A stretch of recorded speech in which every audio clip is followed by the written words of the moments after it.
A solid sphere of mass m, radius r, rolls on a horizontal surface without slipping. The ratio of rotational kinetic energy to total kinetic energy. तो rotational kinetic energy half I omega square, half ये आई omega होगा we by are क्योंकि rolling हो रही है, जो कि total में हाफ एम वी स्क्वायर और ये रोटेशन इसको ऐड करेंगे, so that is 7/10 M V square, so ratio is 2/7. A rigid body is rotating about an axis. To stop the rotation we have to apply torque. Obvious है क्योंकि torque से ही omega change होगा, तो torque alpha produce करेगा, वो omega change करेगा और body रुकेगी. 4 particles each of mass m are placed at the corners of a square. The radius of gyration of the system about an axis. Okay तो ये 4 particles हैं, तो उसका मोमेंट ऑफ इनर्शिया लिखें या चारों पार्टिकल्स का. तो एक पार्टिकल का है m इंटू ये दूरी का स्क्वायर, 4 पार्टिकल्स हैं. अब रेडियस ऑफ gyration होता क्या है? रेडियस ऑफ gyration होता है, मोमेंट ऑफ इनर्शिया को लिखते हैं total mass into radius of gyration square. तो इस मोमेंट ऑफ इनर्शिया को ऐसे लिख लिया, total mass into radius of gyration square, और फिर इनको इक्वेट करके रेडियस ऑफ gyration निकाल लेंगे.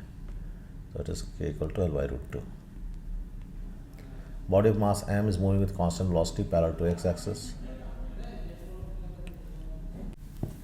A body of mass m is moving with constant velocity parallel to x-axis. The angular momentum with respect to origin.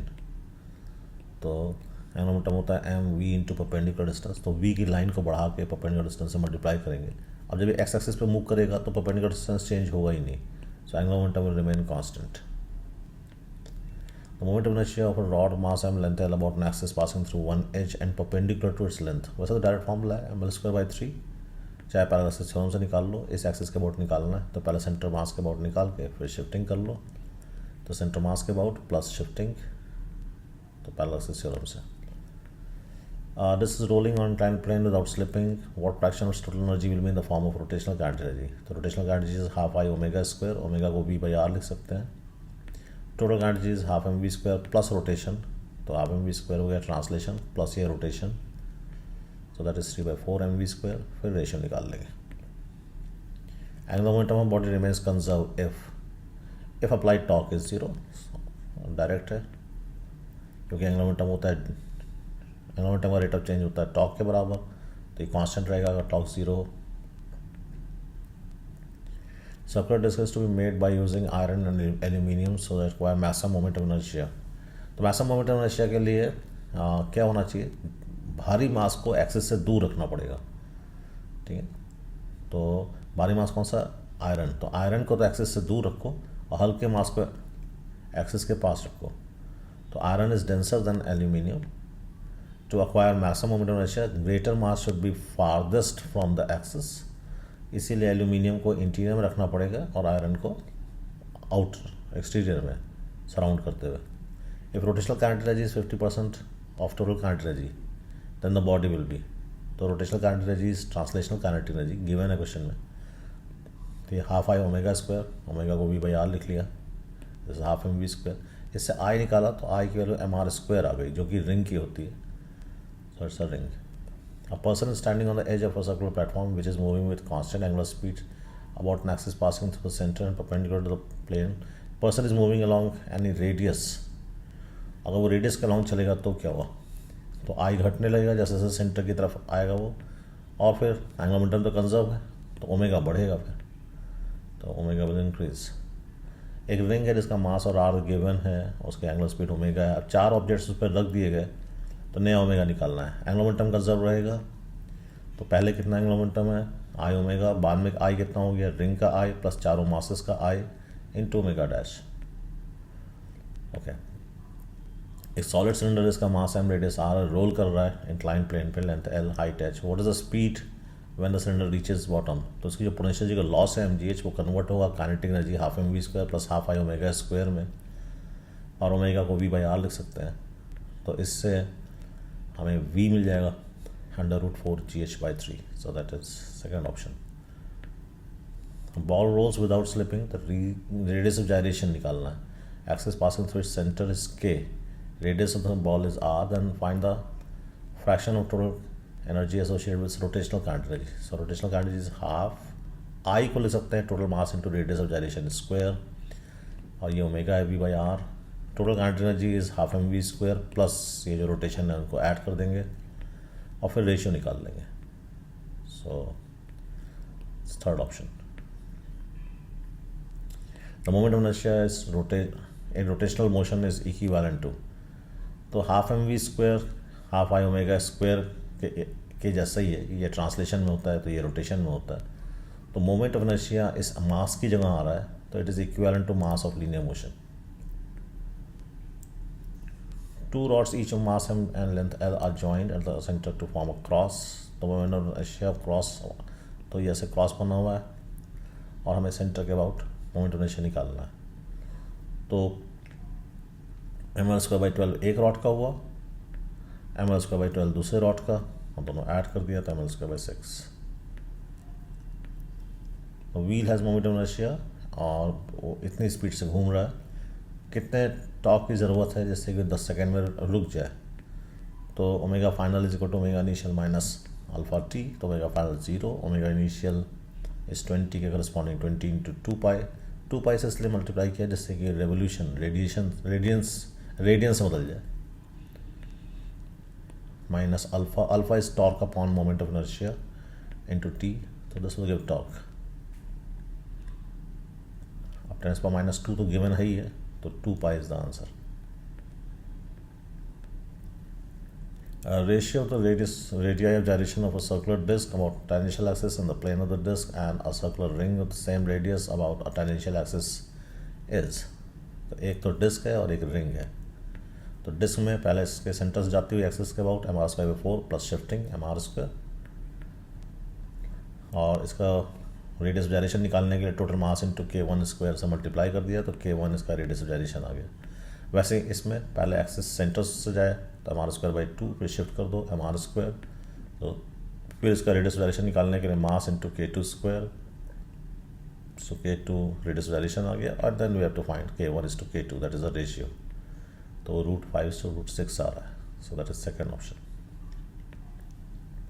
Round disc है, इसका moment of inertia I2 दिया हुआ है और किस एक्सिस के about perpendicular to the plane passing through its centre, और it is placed over another disk of moment of inertia I1 rotating with angular velocity omega।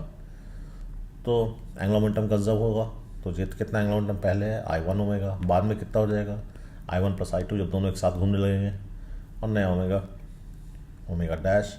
Friction internal है तो सब कोई बाहरी से कोई टॉक नहीं है, सबके वेट एक्सिस के पैरेलल हैं, इसलिए एंगुलर मोमेंटम कंजर्व किया है एंड ओमेगा डैश की वैल्यू। 3 पार्टिकल्स हैं और इक्विलेटरल ट्राइंगल पे इसकी साइड L है। मोमेंट ऑफ इनर्शिया निकालना है परपेंडिकुलर टू AB के परपेंडिकुलर यानी इस, and in the plane of ABC will be. तो हमें इस AX इस एक्सिस के बाद मोमेंट ऑफ इनर्शिया निकालना है। तो ये मास कितनी दूरी पे है L/2, तो m L/2², ये वाला मास है L दूरी पे प्लस ml², और इस मास का तो कुछ 0 होगा क्योंकि इसी एक्सिस पे है, तो इट इज़ 5/4 ml²। एक व्हील है जिसका मोमेंट ऑफ इनर्शिया गिवन है 60 की स्पीड से घूम रहा है, कितने टॉर्क से वो 1 मिनट में रुकेगा। तो this the formula, omega final 0 omega initial, इसको मैंने उसमें कन्वर्ट कर दिया है, ये रेवोल्यूशंस पर मिनट, तो एक रेवोल्यूशन में 2 पाई रेडियस और पर मिनट है तो पर सेकेंड में कन्वर्ट कर दिया, minus alpha T time 60 second. इससे अल्फ़ा की रिक्वायरमेंट आ गई, इतना अल्फ़ा होना चाहिए which is equal to torque upon I. तो torque is equal to alpha में टॉर्क निकालना है, तो आई गिवन है, अल्फ़ा से मल्टीप्लाई कर दिया। Okay, in an orbital motion the angular momentum vector is, तो ऑर्बिटल मोशन हो रहा है जैसे मान लो v स्पीड से, और इस पॉइंट के बाद एंगुलर मोमेंटम निकालना है, तो r×v निकालोगे तो बाहर की तरफ आएगा, तो एंगुलर मोमेंटम वेक्टर फिर perpendicular to the orbital plane रहेगा। सॉलिड सिलेंडर, इसका मास दिया है, लेंथ दिया है, रेडियस दिया है, moment of inertia about it's geometrical axis, तो फॉर्मूला है r²/2, सब वैल्यूज रखनी है, बस सॉल्व करना है। कांस्टेंट टॉर्क एंगुलर मोमेंटम जो A0 से 4A0 4 सेकेंड में अगर हो रहा है तो कितने टॉर्क से होगा, तो torque into time is change in angular momentum, so यहाँ से टॉर्क निकाल लिया, कितने टॉर्क की जरूरत पड़ेगी। Dancer is standing on a rotating platform taking 2 spears on a hand, she drops down the spear in ground. Dancers, अब drop करने में क्या हो रहा है, वो जो स्फीयर्स और हैंड्स के बीच में कोई फोर्स ट्रांसफ़र नहीं हो रहा है, बस छोड़ दिया उसको। तो जब कोई फोर्स ट्रांसफ़र नहीं हो रहा है, कोई फोर्स आपस में नहीं लगा एक दूसरे पे, ना हाथ पे लगा ना स्फीयर पे लगा, तो एंगुलर मोमेंटम और एंगुलर वेलोसिटी दोनों अनचेंज रहेगी, both will not change. The rate of change of angular momentum with respect to the time is proportional to, ये तो सीधा सा फॉर्मूला है torque. Two bodies have the moment of inertia I and 2I. Kinetic energy का ratio निकालना है। kinetic energies are equal, the angular momentum will be in the ratio. Okay, तो kinetic energy half I omega square होती है, आई को से multiply divide कर लो तो ये एल स्क्वायर बाई 2I हो गए। तो एल का फॉर्मूला ये आ गया √2KI। तो angular momentum is proportional to √I। तो एक की kinetic एनर्जी I है, सॉरी एक का मोमेंट ऑफ इनर्शिया I है और एक का 2I है, kinetic एनर्जी सेम है, तो 1/√2।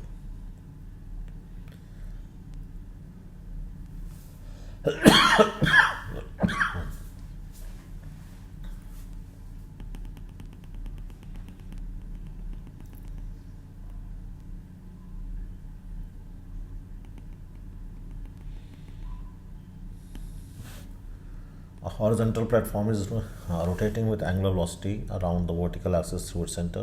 At some instant of time, a viscous fluid of mass m is dropped at the center and is allowed to spread out and finally fall on ground. The angular velocity during this period. Okay, initially I will increase. जैसे जैसे fluid centre में पड़ के फैलेगा, बाहर जाएगा, तो moment of inertia बढ़ेगा, इसलिए ओमेगा घटेगा। But after some time when oil has spread on the disc, अब जब पूरा डिस्क पे फैल चुका है, इसके बाद ऑयल बाहर गिरता जाएगा और सेंटर से हटता जाएगा। जब वो सेंटर से हटना शुरू होगा तो फिर मोमेंट ऑफ इनर्शिया डिक्रीज होने लगेगा और फिर इसलिए ओमेगा इंक्रीज करेगा।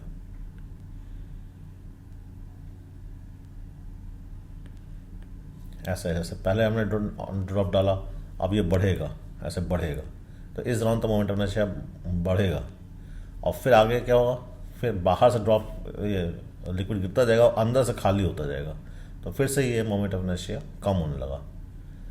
और आई इंटू ओमेगा कॉन्स्टेंट, तो ओमेगा अकॉर्डिंगली जब आई बढ़ेगा तो ओमेगा घटेगा, जब आई घटेगा तो ओमेगा बढ़ेगा। Okay, moment of inertia is a tensor quantity. Moment of inertia depend करता है एक्सिस की डायरेक्शन, मास और radius.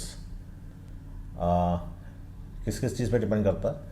It is the position, depends on the orientation of axis, position of axis, दो हो गया।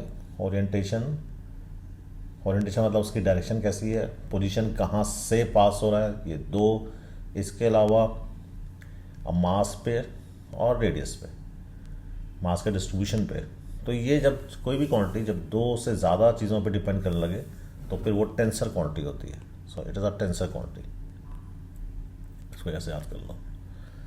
When constant torque is acting on a body, तो alpha हमें मालूम है टॉर्क अपॉन आई होता है, तो एंगुलर एक्सेलरेशन जो अल्फ़ा है वो कांस्टेंट टॉर्क होगा तो कांस्टेंट अल्फ़ा अक्वायर कर लेगा।